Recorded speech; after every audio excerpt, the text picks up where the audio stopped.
Hello and welcome back to another Bugzy update. We're here at SMS Design Performance going to check out the car. It's right here. As you can see, everything is fine. It's on the lift because today we received some bigger cams for the car, so we're going to be checking out what they look like as well as going to listen to what they sound like installed. Just for everyone's information, because a couple of people have been asking me, the car is fine. We've ordered the parts. Actually, the whole thing is going to cost around 400 euros, but we're just waiting for parts from Wisefab, so we don't know what's the ETA on that. We already ordered them, waiting for them, and as soon as we can put them back on the car, we can go back out on the track and have some more fun and hopefully not crash into a wall.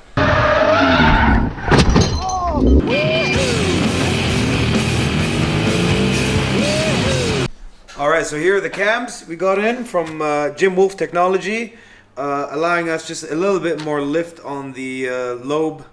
And but for the technical stuff, I'm going to ask Majid, who's going to be installing it, checking out. He's going to also just talk about why we have these, what they're going to do, and the trickery of installation. Hi YouTube.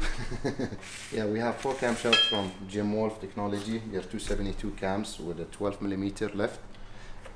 We have a valve spring set that came along with them, and we have a cam sprocket to set the exhaust cams, the degree on the exhaust cam. So because on the intake it's a VVTi, variable camshaft, and on the exhaust basically it's fixed, so they supply you with these, so actually you can degree the cams to match the specification that these cams were built for. So for example, if you say the intake opens 8 degrees before top dead center, so and it doesn't actually match there, you use these to, you know, to advance or retard the cam. The springs came with shims, so these are kind of tricky as well. So they have an installation height, which is I think 36mm. So you know they have to set at a certain height to work properly. Otherwise, you know, you might have a valve float or anything. So yeah, and we have this nice little tool so we can change the valve springs without taking the heads off. So what do you think? How much power is this going to, like, using your head dyno? 1600. 1600. I don't know. Maybe Yeah. maybe it would make 30 more. 30. You know, but in the right places, so it's like basically higher revving. It will move the power band from somewhere mid-range all the way to the higher range, which what we want, and you can actually rev the engine higher, like all the way to 8,000 maybe, 8,500. We'll see how far we can Yeah, take. let's not blow it up. No, we're not gonna blow it Yeah, up. no. We'll break it, but we're not blow Okay. it.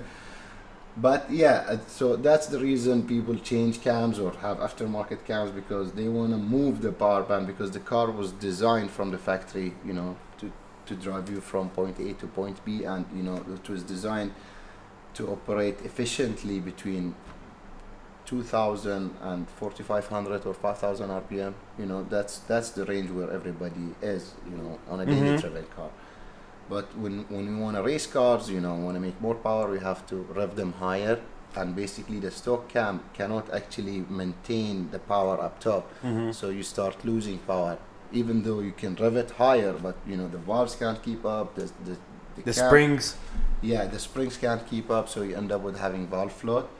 And even because the cam opens so, I mean the duration is so low, because they do that as well from the factory to have a smooth idle. That's why you don't get so much duration from a stock cam, because they want the car to idle smoothly, you know, be in traffic. Doesn't sound broken. Yeah, it doesn't sound broken. With these it might sound a little bit broken. That's what I'm hoping for. Yeah, but actually it should make more power. It should make power way up higher in the RPM. We can rev it higher, so that's what we want. Cool. Yeah. All right, man. Let's go to the install and let's see what it sounds like. All right, man.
doesn't leak oil.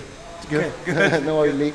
We got a Majid signature. This, yeah, exactly. This only gets onto some very. I don't even have this on the Hellcat. No, you don't. But this is, he picks the cars that this signature gets signed onto, and we're happy that Bugzy is now one of those cars. So I hope you enjoyed this episode and hearing the car. Let me know what you think, if it sounds better or not. And once we get the rear end and everything fixed for, like, because of the accident that I had, then we'll put the car in the dyno, and then this guy will get to tuning it. Okay. Yeah, and then we'll see if we can really break it. Yeah, we see. I'll try to break it. I'll try to. All right, guys. Thank you for watching. Take care.